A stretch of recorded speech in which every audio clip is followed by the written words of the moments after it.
somehow the London Bridge attacks has very much entered into the election debate.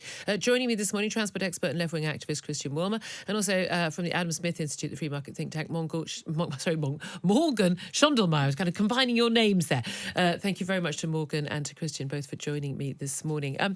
Really, one of the key front pages today is the front page of The Guardian, with a picture of Jack Merritt, the 25-year-old who sadly lost his life in those London Bridge terror attacks. And the front page headline is, Jack would be livid. His death has been used to further an agenda of hate. Who's saying that?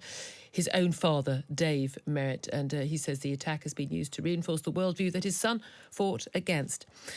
Well, I want to say a little bit about this, because what happened at London Bridge on Friday was a terrible thing to happen to any family. It's every parent's worst nightmare to lose their child. And my heart goes out to Jack Merritt's father, David.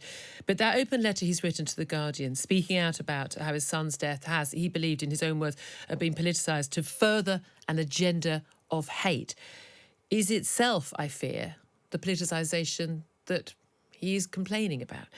I am unbelievably sorry that this man has lost his son, and my heart, as I say, goes out to him. But he says that if Jack could comment on his death, he would be livid. He said he would be seething at his death and his life being used to perpetuate an agenda of hate that he gave his everything fighting against. He said that his son wanted a world where we do not lock up and throw away the key, where we do not give indeterminate sentences or convict people on joint enterprise, where we do not slash prison budgets, and where we focus on rehabilitation, not revenge, where we do not consistently undermine our public services, the lifeline of our nation. The reality is that that letter itself is politicising Jack Merritt's death. And Jack Merritt's father is perfectly entitled to do so. But, as harsh as this might sound, this isn't just about Jack Merritt. And this isn't just about Saskia Jones, his fellow victim. And it's not just about the Merritt family. This is about all of our children, all of our families, and about keeping all of us safe and sound. Jack Merritt was undoubtedly a lovely young man, doing good in the world, and he wanted to see good in everyone. And my goodness, we need more people like that in the world. But sadly, his belief that everyone could be rehabilitated and that everyone was inside a good person was proven horribly wrong on Friday by Usman Khan, a man who he was hoping had been rehabilitated, who it turns out wasn't. Now, that doesn't mean that no prisoner should ever get early release, or no prisoner should ever be rehabilitated, and that that isn't possible, because of course it is. But neither does it mean that we should lock up every prisoner and throw away the key. But it does mean that we should have a debate about what we do, particularly with Islamist extremists. And that debate should absolutely happen after the death of two people on London Bridge. And it should absolutely happen during an election campaign, when we, people who are also trying to keep our children safe and ourselves safe, get to choose between political parties who have different policies on this. Now, clearly, undoubtedly, from the choice of writing to The Guardian and the comments they have made and other comments since on Twitter, it is quite clear that the Merritt family do have their own political views, and others will have theirs. But that isn't politicising a tragic death, and it's not, in the words of Jack Merritt's father, vile to discuss what we do in the wake of that death. In our justice system, we quite rightly don't allow the family of victims to decide the punishment or to have a veto over what can be said and who can say it, or over how we tackle such a crucial issue for all of us as terrorism. This is, I'm afraid, the time to talk about this. This is not the time to shut down a legitimate debate. I am very, very sorry for the Merritt family. I'm desperately sorry. But losing a child, I'm afraid, doesn't grant you the right to tell other people what they can and they can't say when they are worried about the risk of losing their children as well. This is a tragedy, but it's a tragedy that perhaps didn't need to happen, and perhaps we need to discuss that issue. The father of Jack Merritt, of course, tragically lost his life, 24-year-old Cambridge University graduate. He has written an open letter. Front page of The Guardian have this letter, and the headline is, Jack would be livid. His death has been used to further an agenda of hate. And he said the attack has been used to reinforce the worldview that his son fought against, and in particular, in terms of perpetuating, he says, an agenda of hate that he gave his everything fighting against, and talked about he wants to live in a world where we do not lock up and throw away the key, where we do not give indeterminate sentences or convict people on joint enterprise. He goes on to criticise cuts in spending on prisons and on public services. Morgan Schondermeyer, every right for this father to speak out. He is hurting, he is grieving. It's the worst thing that could happen to a parent, to lose their child in such horrific circumstances. Is he right? Has the death been politicised? I think it's very clear why he is reaching out and saying these things. He wants to honour his son's memory, and he feels like this is what his son would advocate for. As far as politicization goes, I think it's a very important topic that we have to talk about. We have to talk about security. We have to talk about these risks that we face. Had this not come during a general election, maybe it wouldn't have gotten the extreme amounts of coverage that it is, in terms of, the politicians' reactions to it. But that's just a factor of the timing of it. I don't think that it's something that we should ignore. I think this is absolutely a topic that needs to be talked about, and it's a serious topic, so there will be various opinions from all political parties. Christian, I mean, by definition, what we do with jihadi terrorists who want to kill us, whether we keep them behind bars or try to rehabilitate them, and whether or not it's a general election, that is a political decision. It comes fundamentally from your I suppose, your worldview, your perception of what motivates human beings, what your view of how you deal with this. It is by definition political, in which case it should be discussed, and that's calling it politicisation is incorrect, is it not? Yes, but it was discussed in a very tawdry way by Boris Johnson, who started saying, well, there was this legislation which was down to Labour, and the fact that they've been in power for the last 10 years and hadn't actually changed this legislation was you've just made a politicisation point. Yeah, no, absolutely. You've just done it yourself, haven't you? But that's because they,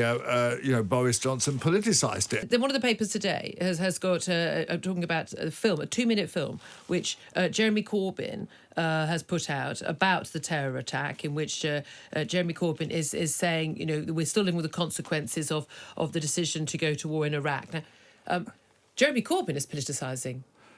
No, he's analysing it. He's analysing it in terms of what might have happened. It's not necessarily politicising it. Okay, but again, this is the point, isn't it? When someone says this is what's happened to this country's discourse, when someone who you don't agree with says something you don't agree with, we accuse people of politicising. And when somebody says something you agree with, then they're making a valid point. Do you see the difference? I mean, is it possible to argue that all the politicians have politicised it, or that neither of them have, even though you might agree or disagree with it? But I think that Boris Johnson did it in a way which was very party political, whereas, making a point about Iraq war is actually, it's actually a criticism of his own party, remember? Okay. All right. Let's talk about this with, but we know we disagree with Tony Blair on that. Scott Lucas is there. He's Professor of International Politics at the University of Birmingham. Good morning to you, Scott. Morning, Julia. Again, I feel this is going to be a very heated debate for a lot of people today. Look, we're all going to agree, unless someone is a complete psychopath, we're going to agree this is the most horrific thing that could happen to a parent, to lose their child. This young man who lost his life along with a young woman, doing wonderful work, wonderful, idealistic people. We need more of those people in the world. However, I would personally disagree with their view that everyone can be rehabilitated. We know that the general public would disagree with their view that everyone is capable of rehabilitation and redemption. Sadly, the events on Friday would suggest that the majority of us are correct, and very, very tragically and awfully, 2 people lost their life as a result of their idealistic worldview. We have a right to debate this issue and what we do, and whether or not we think it's acceptable to have hundreds of people on the streets who are convicted terrorists wandering the streets who putting her at risk. I mean, that's a reasonable debate to have during a general election, surely. And you don't skew the debate just by shouting lock everyone up. Or by shouting, I lost my child, and therefore no one else can disagree with me. Julia, no. Don't you go down. Again, people telling people what they can and can't Julia, say. Don't make that parent a punchbag. Let me explain why. The conference where this attack occurred was a conference about rehabilitation of offenders. That Jack Merritt and indeed the young woman who died were there as part of work to try to organize efforts to talk about how we can pursue rehabilitation while maintaining security, how you get that balance right. That one of the people that took down that attacker was a convicted murderer. Yes, and the parents of the child that he murdered are horrified that he was on day release. And you could argue that he is now, in a sense, realize horrible thing that he did, but he now is coming out and trying to contribute to No, society. I don't know. Julia, There's- if you no, go he down, killed a disabled child, and he shouldn't have been out on early Julia, release. I'm going to keep it on the level of facts, and I'm not going to let I've this just go. named two and I'm facts not to going to you. let this go down to that no person can be rehabilitated. No one Look, said that. there is Literally no one has said yes, that, ma'am. Scott. There is a choice here.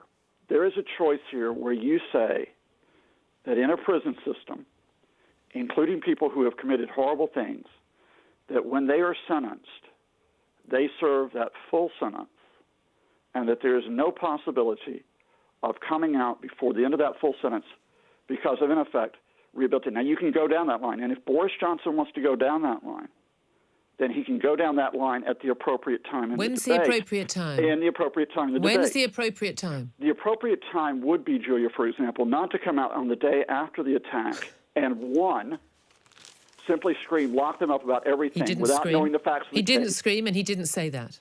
Two, the appropriate time would not be to tell misleading statements about what the current provisions are in which early release was removed in Oh, yes. 2013. I agree with and you on that. three, the appropriate time is not to cut and paste from an analysis by one of the top lawyers' appropriateness and then distort what that lawyer said with a misleading statement at the end.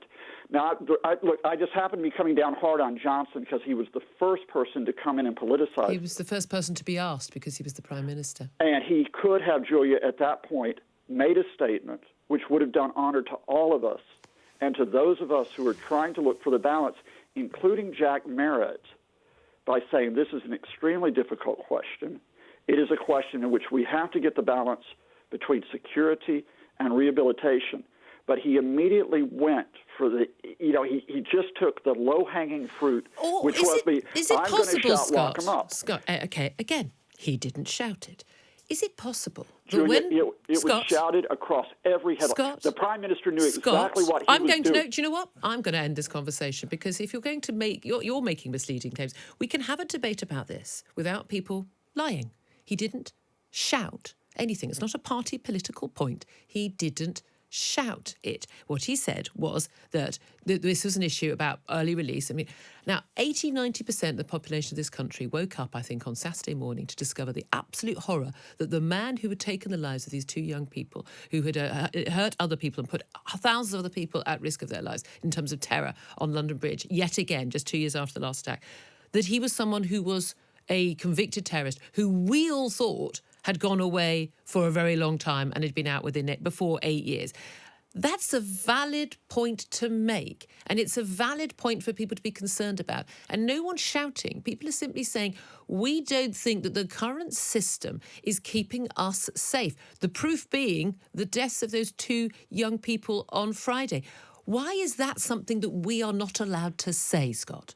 Oh, you and I can discuss this and discuss very much this clear question, which is that you never have a system in which you have a 100% success rate when people come out. And these incidents will occur.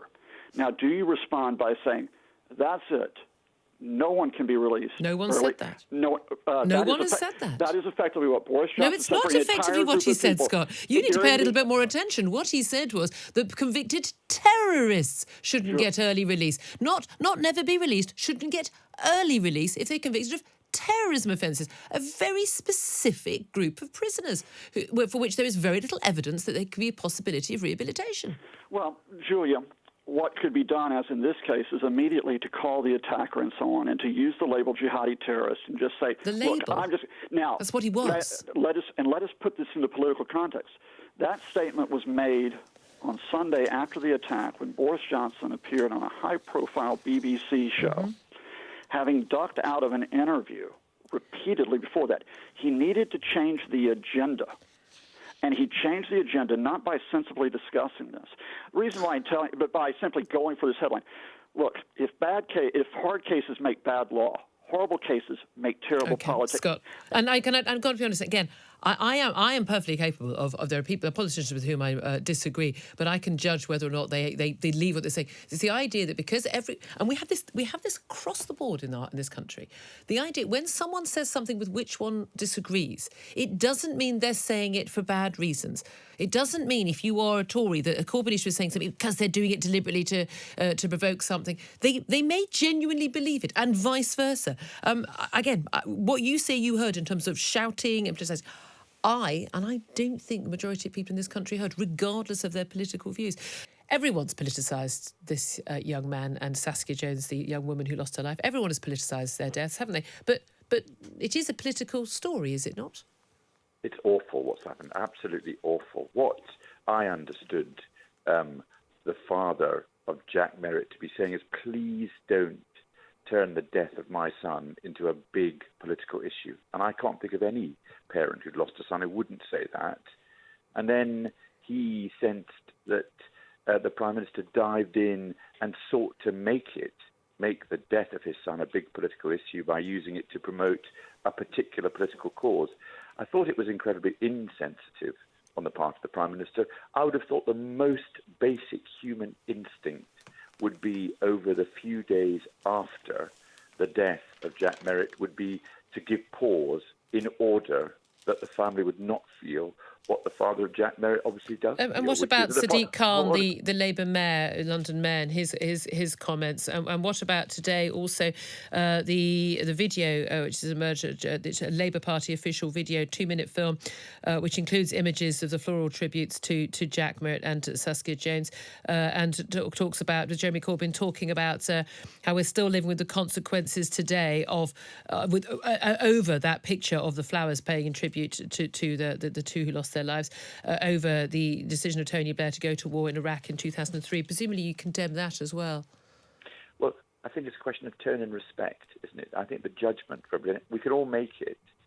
Did the Prime Minister show appropriate respect? And when I say respect, I mean respect to a family that was grieving. No. Can I just ask you a specific question, Lord Falconer? Do you think Jeremy Corbyn, your party leader, is showing respect to the family when he's using their deaths to make a political point about the Iraq war?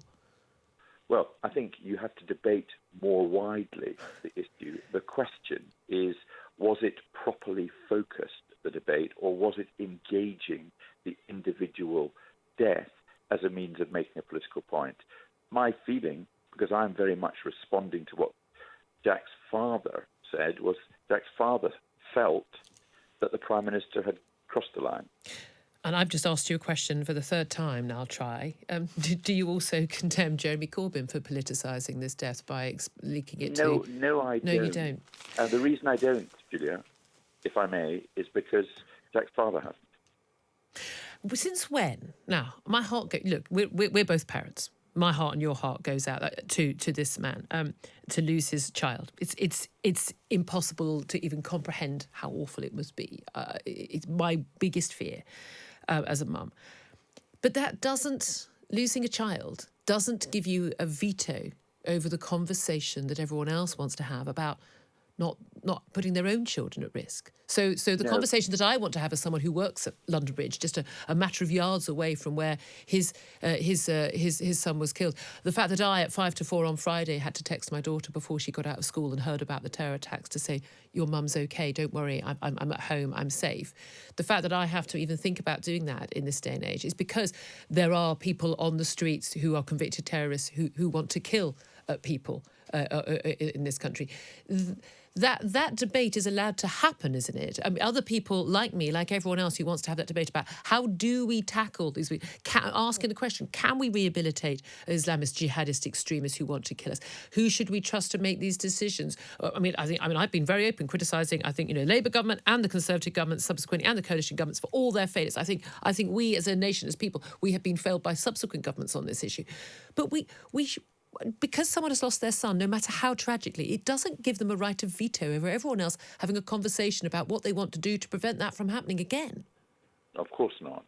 And you, Julia, I have absolutely no doubt, would conduct the debate, as you always have, in a way that wouldn't cause the massive insensitivity that the Prime Minister did. I think there was a sense, which plainly Jack's father felt, that he'd immediately seen an opportunity He was asked about it. He was asked in an interview, as everyone else was asked about it. And he couldn't not answer. No, but you've talked about it in a way that is completely sensitive.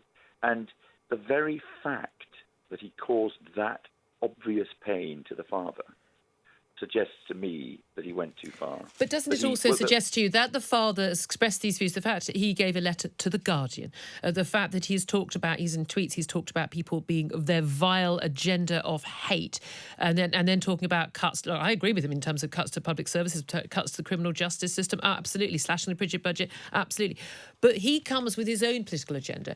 I fear, alas, that there is nothing that any Conservative could have said, whoever it was, in any circumstance, that he would have not regarded as politicising. And it seems to me that people who accuse politicians of politicising, it tends to come from whether they agree with what they want to do. Now, there'll be a lot of people who will agree with the Prime Minister, and whether they're Labour voters or Tory voters or Liberal, that actually they don't think that we can rehabilitate extremist jihadists, and they shouldn't serve just 7.5 years of a 16-year sentence when they've been trying to plot to kill us. Honestly, I don't think you're right about what you're saying about the Prime Minister. I think there's been other Conservative politicians and commentators, such as yourself. For example, Robert Buckland, the Lord Chancellor, was on the radio yesterday, and he was completely sensitive about the whole thing. I just think the sense I got, and I have to say the father of Jack Merritt got it as well, was that the Prime Minister saw an opportunity and took it without any regard to the feelings of the parents who just suffered what you rightly described as the most unimaginable thing. And the fact that people like you can do it sensitively suggests that the Prime Minister has done it. And actually, the Prime Minister has a much, much bigger responsibility than anybody else to show care for people in the position that Jack Merritt's parents find themselves in. And yes, you cite the things that he said, talking about, quote, a vile agenda of hatred. That is a man who is very angry and very upset. And I completely stand with him.